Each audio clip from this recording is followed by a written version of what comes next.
Gördüm. Hayır. Bilmiyorum жаңа екі бала. Сондай бір мынтип ма бірақ тағы мың теңге деп ойлайтын. Жаңа кімнің айтқаны о? Не бұқы деген балдар бар емес па? Оны тексерсе енді келеді екен. Ә? Айына 300-ақ теңге төлейді екен бала.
дауысты қосып қойдым.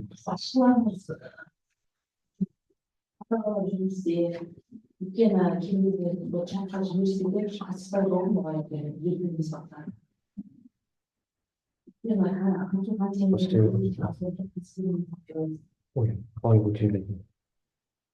Істеуіміз. Құрметті әріптестер, бүгінгі күндеріңізге баршаңа сәттілік тілеймін. Менің сіздерге бүгінгі ұсынғалы отырған бағдарламамның тақырыбы ұлт руханияты және аталады. Мен Сариева Ләззат, Қазалы ауданы Әйтеке кентіндегі Сәкен Сейфуллин атындағы 165-ші орта мектептің қазақ тілі мен әдебиеті пәнінің мұғалімімін.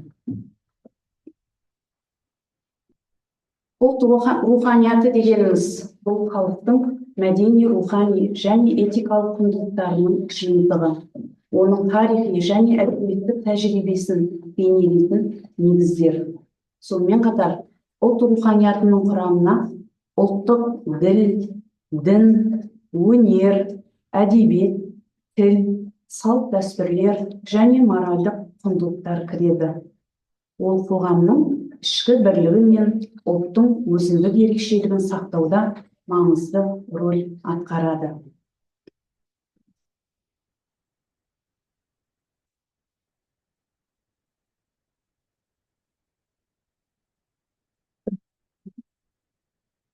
Негізі авторлық бағдарламаның мақсаты ұлт руханияты және тағылымы курсының негізгі мақсатына тоқталатын болсам, тіл арқылы халқымыздың өткенін таныту, жастардың ұлттық сана сезімін оятып, тіліміздің қасиеті арқылы тілімізде баламасы жоқ салты мен дәстүрлері қасиетін ұғындыру.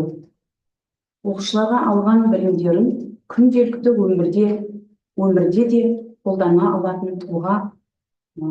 алатын шығармашыл тұлға қалыптастыру болып саналады.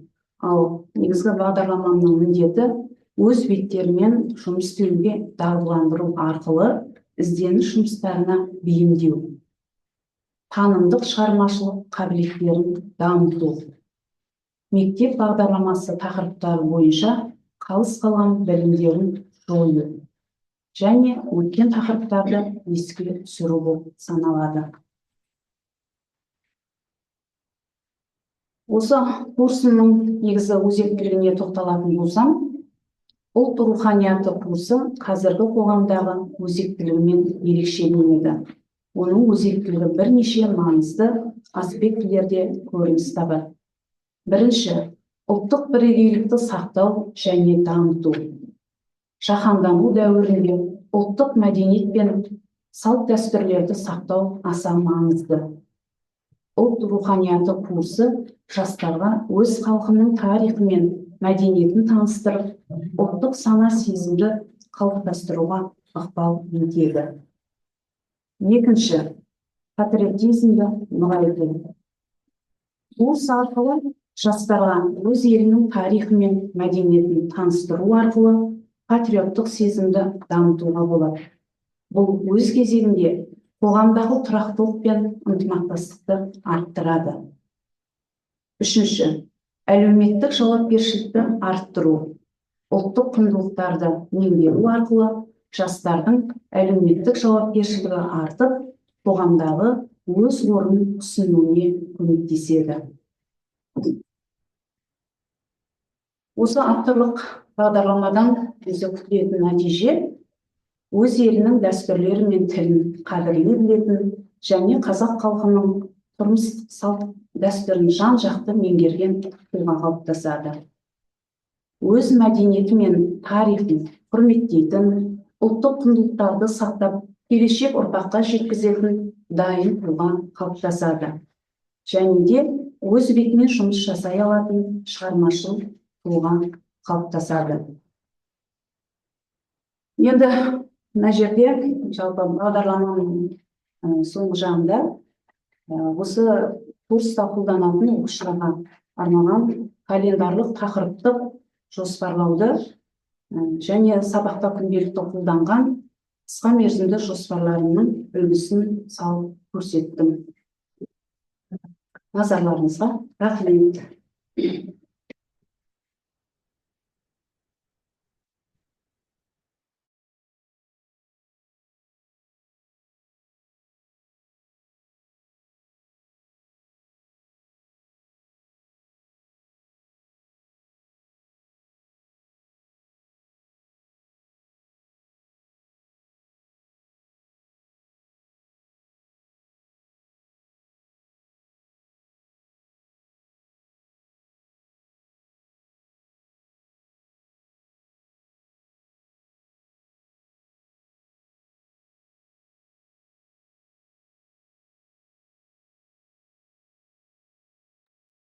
Спасибо.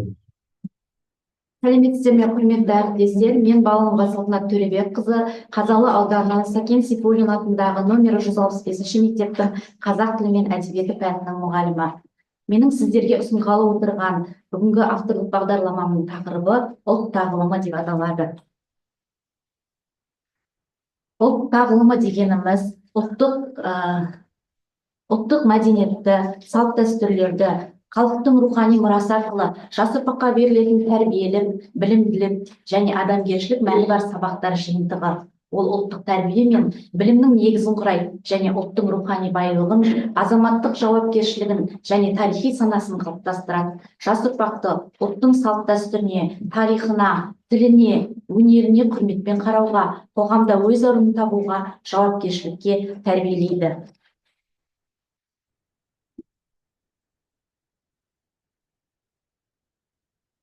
Курсым менің авторлық бағдарламам, ұлт тағылымы атты авторлық бағдарламам 34 сағатқа негізделіп жасалған, 5-ші сыныптың қазақ тілі пәні бойынша 34 сағатқа негізделіп жасалған элективті курс. Элективті курстың жоспары 6 бөлімнен тұрады. Бірінші бөлім қазақ отбасылары, екінші бөлім менің мектебім, үшінші бөлімі табиғатты қорғайық, төртінші бөлім қазақтың мақтанышы, бесінші бөлім ақын жазушылар, алтыншы бөлім менің Қазақстаным. Курстың мақсаты, ұлт тағылымы курсының негізгі мақсаты білім алушылардың қадір-қасиетін, халқының тарихын, дәстүрлері мен әдеп ғұрпын сезіндіру, жастардың ұлттық сана сезімін оятып, оларды қазақ халқының тарихы, мәдениеті, дәстүрлері, тілі және рухани құндылықтары туралы терең біліммен қаруландыру арқылы функционалды, сауатты тұлға қалыптастыру. Осы курстың міндеті өз беттерімен жұмыс істеуге дағдыландыру арқылы ізденіс жұмыстарына бейімдеу, білім алушыларды танымдық, шығармашылық қабілеттерін дамыту, мектеп бағдарламасындағы тақырыптар бойынша қалыс қалған білімдерді толықтыру және өткен тақырыптарды еске түсіру.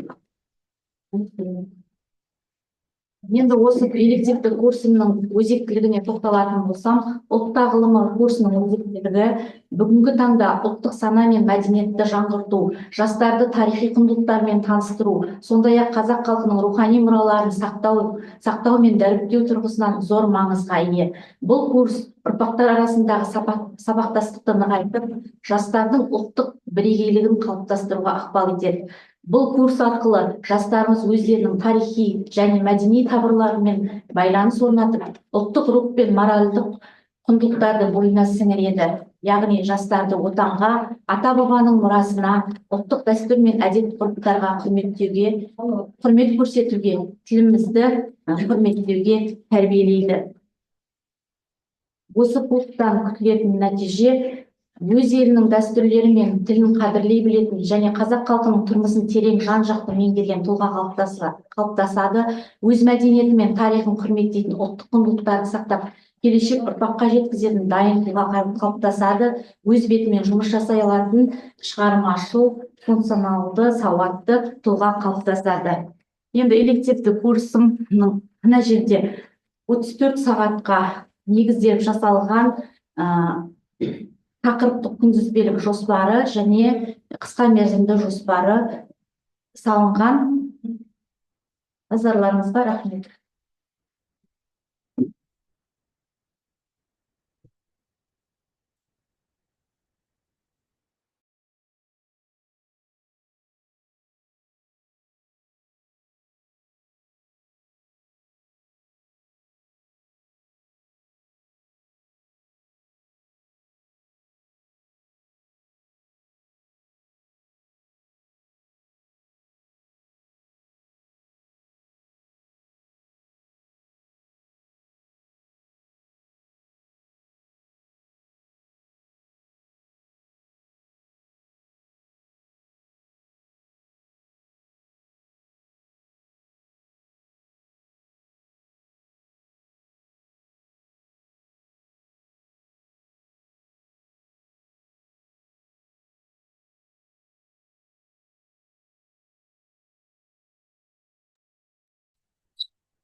Evet.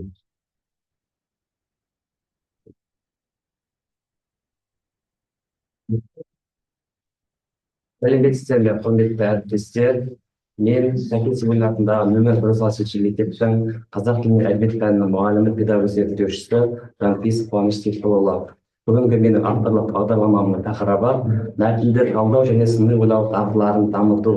Бағдарлама 34 сағатқа құрылған. Мәтінді талдау және сыни ойлау дағдыларын дамыту курсы мәтінмен жұмыс жасау арқылы оқушылардың сыни ойлау дағдыларын дамытуға бағытталған бағдарлама жұмысы болып табылады.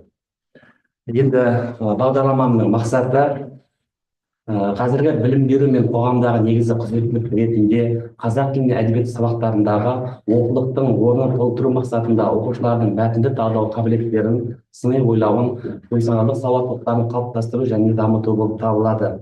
Енді бағдарламаның негізгі міндеттері сыни ойлау дағдыларын қалыптастыру, оқушылар ақпаратты сыни тұрғыдан бағалауды, оның негізгі аспектілерін бөліктеуді, аргументтегі қайшылықтар мен кемшіліктерді анықтап, талдауды үйренеді. Қарым-қатынас дағдыларын дамыту бойынша оқушылар мәтіндерді талдау негізінде өз ойларын білдіруге және өз көзқарастарын ауызша және жазбаша түрде дәлелдеуге үйренеді. Аналитикалық дағдыларды дамыту бойынша бағдарлама оқушыларға негізгі идеяларды, дәлелдерді және логикалық байланыстарды анықтау мақсатында әртүрлі көздерден ақпаратты талдау дағдыларын дамытуға мүмкіндік береді. Ойлау белсенділігін ынталандыру бойынша бағдарлама мәтіндерді талдау арқылы оқушылардың ойлау белсенділігін арттыруға бағытталған. Бұл олардың сыни ойлауын дамытуға ықпал етеді.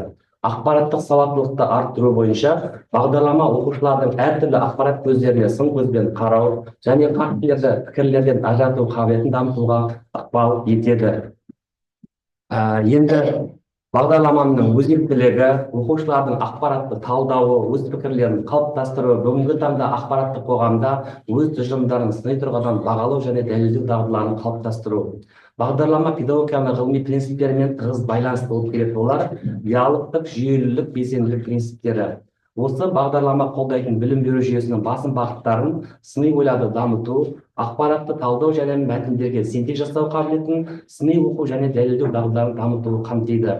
Ғылыми әдістемелік деңгейі оқу психологиясы мен педагогика саласындағы ғылыми зерттеулердің нәтижесіне негізделген заманауи тәсілдер мен әдістемелерді пайдаланумен қамтамасыз етіледі. Енді жаңашылдық дәрежесі мәтін арқылы сыни ойлауды дамытуға инновациялық тәсілдерді қолдану және түпнұсқа оқу материалдары мен әдістемелерін әзірлеу арқылы анықталып отырады. Бағдарламаның практикалық маңыздылығы педагогтардың әртүрлі білім беру контексттерінде, атап айтсақ, тыңдауын, оқылым, айтылым, жазылым дағдылары оқушылардың сыни ойлауын дамыту үшін пайдалану мүмкіндігі болып есептеледі. Бұл курс ақпараттық қоғамда оқушылардың функционалдық сауаттылығын қалыптастыруға және жалпы білім беру деңгейін арттыруға ықпалын тигізіп отырады. Енді осы бағдарламамда күтілетін нәтижелер оқушылар сындарлы диалог пен ынтымақтастық қабілеті, яғни сыни ойлауды дамыту, оқушыларға дәлелді пікірталастар құруға және топтық жұмыста бір шешімге келуге көмектеседі. Кәсіби қызметке дайындық, яғни оқушылар қазіргі кәсіби әлемде маңызды болып табылатын ақпаратты талдау және сыни бағалау дағдыларына ие бола алады. Тәуелсіздік пен жауапкершілікті арттыру бойынша бағдарлама оқушыларға өзіндік жұмыс дағдыларын дамытуға, сондай-ақ сыни ойлау негізінде саналы шешімдер қабылдауға көмектесе алады. Ақпараттық сауаттылықты арттыру, оқушылар әртүрлі көздерден алынған ақпаратты сыни тұрғыдан бағалай алады, фактілерді пікірлерден ажырата алады және өз көзқарастарын дәлелдей алатын болады. Қорыта айтқанда, бағдарламаның күтетін нәтижелері тұтастай алғанда оқушылардың сыни ойлауы мен мәтінді талдауға негізделген оқу және кәсіптік салада табысты бейімделуі мен ілгерілеу үшін қолайлы қалыптастыруға бағытталады. Назарларыңызға рахмет.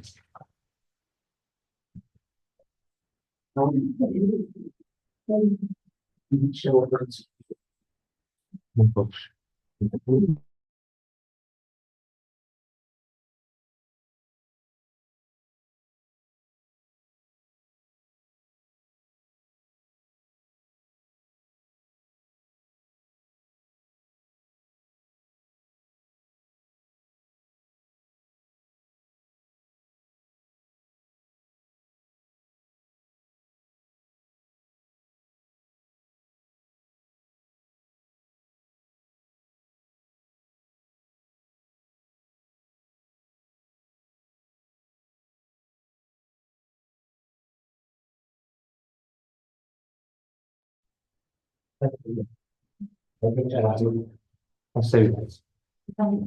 Сәлеметсіздер ме, құрметті әріптестер. Мен Ғаділ Ғазизовым, Қазалы ауданының әйтеке кентіндегі бір сексен атына 165 жылы коллективтің қазақ тілі мен әдебиеті пәнінің мұғалімімін. Мен бүгін сіздерге ұсынуға отырған автор бағдарламаның тақырыбы мәтінтану.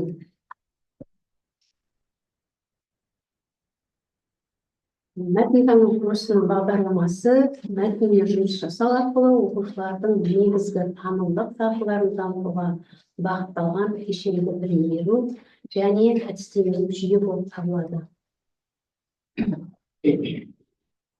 Бағдарлама педагогиканың ғылыми принциптерімен тығыз байланысты. Мысалы, жүйелілік, белсенділік, диалогтық принциптер. Бағдарламаның негізгі принциптері нақты өмірлік жағдайлар контекстінде оқу материалдарын түсінуді көздейтін контекстік оқыту принциптерін және оқушылардың оқу материалымен белсенді өзара әрекеттесуіне негізделген белсенділік тәсілінің принципін қамтиды.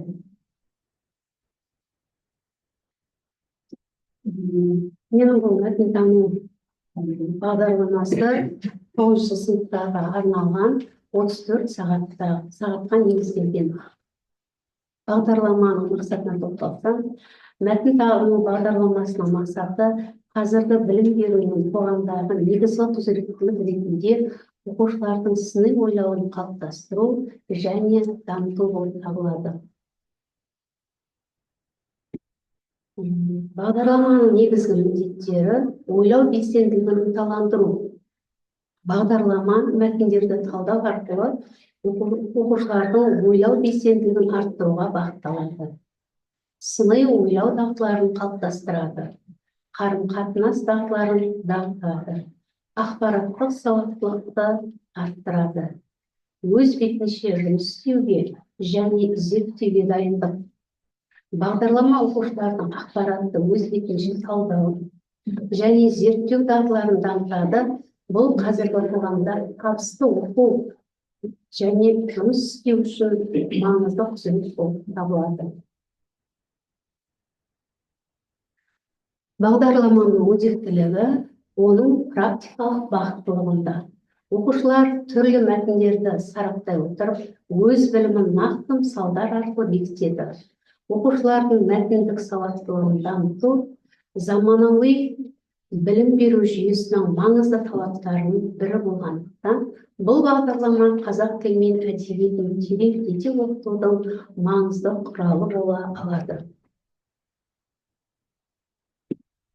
Енді күтілетін нәтиже ойлау сапасын жақсарту, оқушылар әртүрлі көздерден алынған ақпаратты сыни тұрғыдан талдау қабілетті тереңірек және аналитикалық ойлауға ие болады. Ақпараттық сауаттылықты арттыру. Оқушылар әртүрлі көздерден алынған ақпаратты сыни тұрғыдан бағалай алады, фактілерді пікірлерден ажырата алады және өз көзқарастарын дәлелдей алады. Қарым-қатынас дағдыларын дамыту. Оқушылар мәтіндерді талдау негізінде өз ойларын ауызша, жазбаша анық және дәлелді түрде жеткізе алады. Тәуелсіздік пен жауапкершілікті арттыру. Бағдарлама оқушыларға өзіндік жұмыс дағдыларын дамытуға, сондай-ақ сыни ойлау негізінде саналы шешімдер қабылдауға көмектеседі. Академиялық табысты арттыру, сыни ойлауды дамыту, оқу материалын тереңірек түсіну және оны іс жүзінде қолдана білу арқылы оқушылардың оқу нәтижелерін жақсартуға ықпал етеді. Кәсіби қызметке дайындық. Оқушылар қазіргі кәсіби әлемде маңызды болып табылатын ақпаратты талдау және сыни бағалау дағдыларына ие болады. Сындарлы диалог пен ынтымақтастық қабілеті, сыни ойлауды дамыту оқушыларға дәлелді пікірталасты құруға және топтық жұмыста бір шешімге келуге көмектеседі. Бағдарламаның күтілетін нәтижелері тұтастай алғанда оқушылардың сыни ойлау мен мәтінді талдауға негізделген оқу және кәсіптік салада табысты бейімделуі мен ілгерілеуі үшін қажетті дағдыларды қалыптастыруға бағытталған.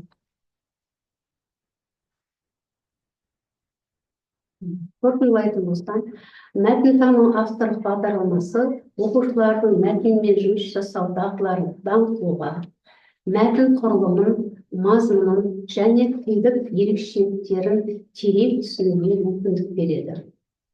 Бағдарлама мәтіндерді талдау, мағыналық құрылымын ашу, стилистикалық ерекшеліктерін анықтау арқылы оқушылардың сыни ойлау қабілетін жетілдіруге мүмкіндік береді. Назарларыңызға рахмет.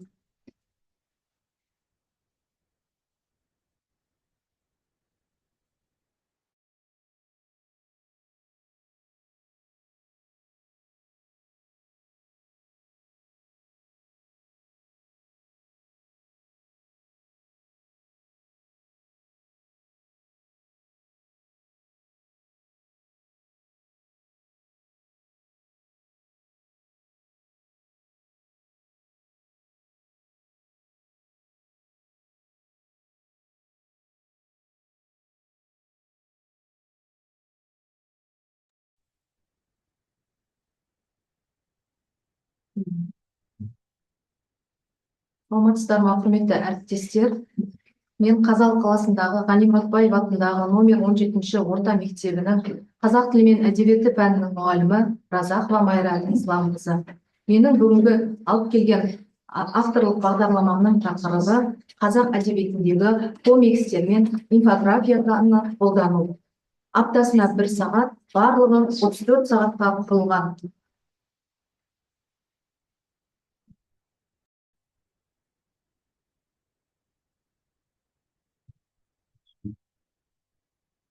Менің авторлық бағдарламам 6 құрылымнан құрылған. Бірінші құрылымына келетін болсақ, өзектілігі,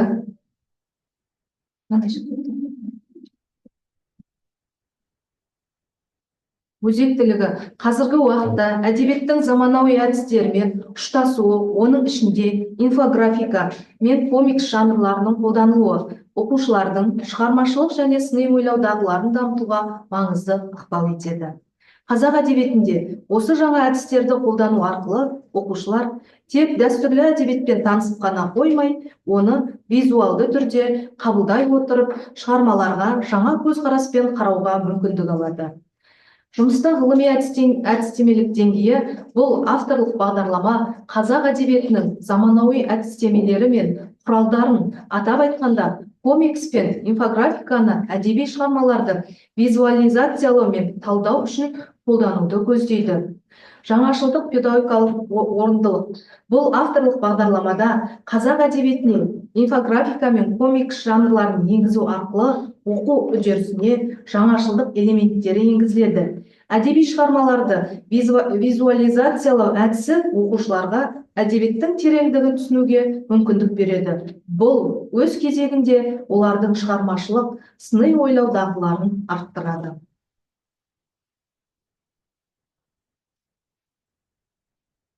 Мақсаты қазақ әдебиетінде комикс және инфографика жанрларын қолдану арқылы оқушылардың шығармашылық және сыни ойлау дағдыларын дамыту, әдеби шығармаларды жаңа әдістермен талдау және визуализациялау қабілеттерін қалыптастыру. Міндеттері: қазақ әдебиетінің негізгі шығармаларын комикс және инфографика арқылы визуализациялау әдістерін меңгерту, оқушыларға әдеби шығармаларды талдай отырып, графикалық құралдарды қолдану дағдыларын дамыту, әдебиет пен визуалды өнердің өзара байланысын түсіндіру және олардың бір-біріне әсерін зерттеу. Инфографика мен комикс құралдарын әдеби шығармалардың мазмұнын тереңірек түсіну және қабылдау үшін қолдану. Оқушыларға жаңа әдістемелер мен технологияларды қолданып, шығармашылық жұмыстарды орындау мүмкіндіктерін ұсыну. Қазақ әдебиетінің көркемдік құралдарын визуалды әдістермен байланыста талдау және әдебиетке деген қызығушылығын арттыру. Әдебиеттегі әлеуметтік мәселелер мен тарихи тұлғаларды инфографика мен комикс арқылы көрсету дағдыларын дамыту. Теориялық маңыздылығы бұл авторлық бағдарлама қазақ әдебиетінде әдіс тәсілдер мен оның ішінде комикс және инфографика құралдарымен бағыттауды негіздейді. Жалпы теориялық тұрғыдан алғанда бала визуалды өнердің интеграциясын зерттеуге бағытталған, яғни мәтін мен көркем бейнелерді үйлесімін, олардың бір-біріне әсерін түсіндіреді. Әдеби шығармаларды визуализациялау арқылы олардың тереңдігін және көп қырлылығын оқушыларға жеткізу мүмкіндігі ашылады. Жалпы практикалық маңыздылығына келетін болсақ, бұл авторлық бағдарламаның практикалық маңыздылығы оқушылардың әдебиетке деген қызығушылығын арттыру, шығармашылық ойлау мен талдау дағдыларын дамытуға бағытталған. Комикс пен инфографика құралдарын әдеби шығармаларды зерттеу мен оқу процесінде қолдану арқылы оқушылар тек теориялық біліммен шектелмей, оларды тәжірибеде қолдану мүмкіндігін алады.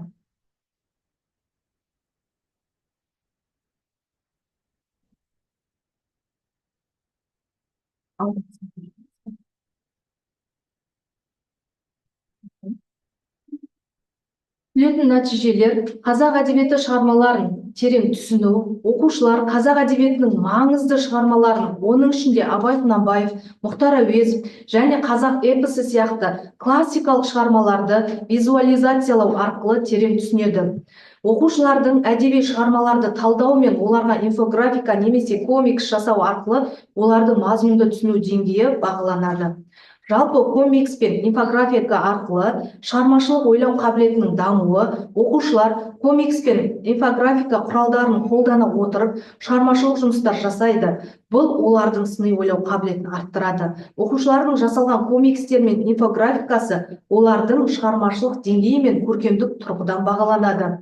Жазбаша жұмыстар: оқушылардан шығармаларды талдай отырып жазбаша жұмыстар жаздыру, эссе, талдау жұмыстары. Бұл жұмыстарда инфографика мен комикс элементтері қолданылған болса, олардың шығармашылық көзқарастары мен білім деңгейі бағаланады. Жалпы топтық жұмыстар мен жобаларда оқушыларды топтарға бөліп, әр топқа әдеби шығармаларды инфографика мен комикс түрінде көрсету тапсырмасын береді. Презентациялар, яғни оқушылар өздерінің инфографика мен комикс арқылы жасаған жұмыстарын сынып алдында презентация түрінде көрсетеді. Кері байланыс: оқушыларға әдеби шығармаларды визуализациялау бойынша өз пікірлері мен ұсыныстарын жазбаша немесе ауызша түрде білдіреді. Жалпы бақылау және сұрақ-жауап: оқушылардың инфографика мен комикс арқылы әдеби шығармалар туралы жасаған тұжырымдарын бақылау және сұрақтар арқылы олардың деңгейін тексеруге болады.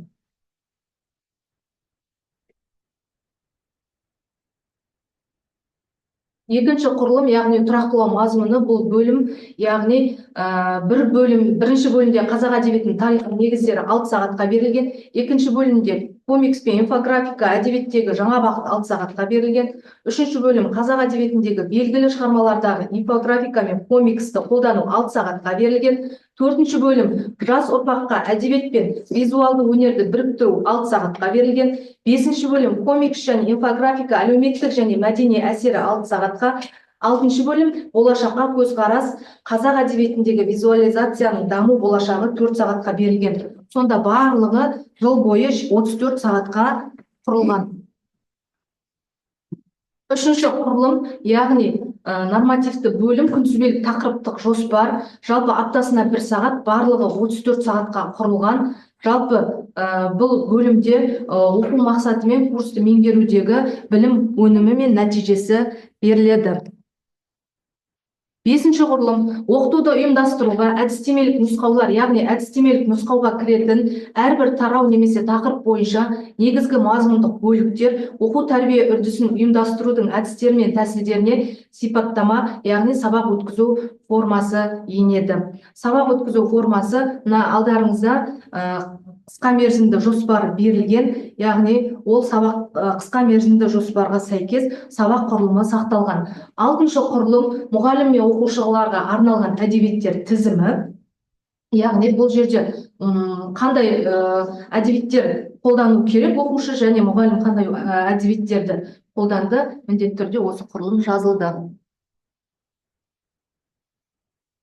Енді мына жерде жұмыс дәптері берілген, балаларға жұмыс дәптері беріледі. Яғни мына жерде бір жұмыс дәптерін салып отырмын. Қазақ әдебиетінің тарихы, яғни жалпы шолу. Бұл жерде бірінші тапсырма тақырыпқа шолу берілген, яғни бұл тақырыпты оқиды. Екінші тапсырмада практикалық тапсырмалар орындайды. Міндетті түрде мақсаты болады. Мақсатқа сай тапсырмалар, яғни тапсырмалар инфографикада графикалық элементтер мен қысқаша мәтіндерді қолдана отырып, әр кезеңді түсіндіру қажет. Одан кейін кері байланысқа да міндетті түрде тапсырма беріледі. Онда мақсат болады, яғни оқушылар сол қазақ әдебиетінің тарихын түсінгенін және осы тақырып бойынша алған білімін мына жерде бағалайды. Одан кейін міндетті түрде әр тапсырманың өзінің дескрипторлары, критерийлермен сақталады. Яғни бұл жұмыс дәптері. Енді бұл тақырып, яғни менің авторлық бағдарламам қазақ әдебиетінің үнемі сөзбен, немесе кітаппен, немесе басқа да оқулықтармен оқығаннан көрі, яғни визуализациялау, яғни графика арқылы көріп, бала көбірек есте сақтайды. Сол арқылы баланың ойлау дағдысы, сөйлеу дағдысы, яғни төрт дағдысы кеңірек қалыптасады. Яғни бүгінгі алып келген бағдарламам осы. Зейін қойып тыңдағандарыңызға рахмет.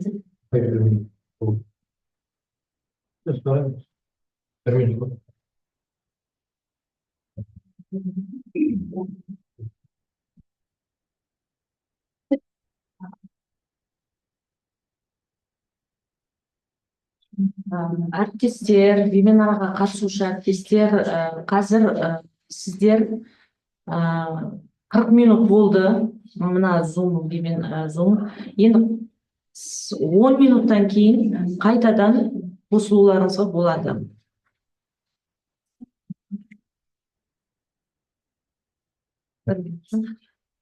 Болды ғой, 10 минуттан кейін қайтадан қосыласыздар.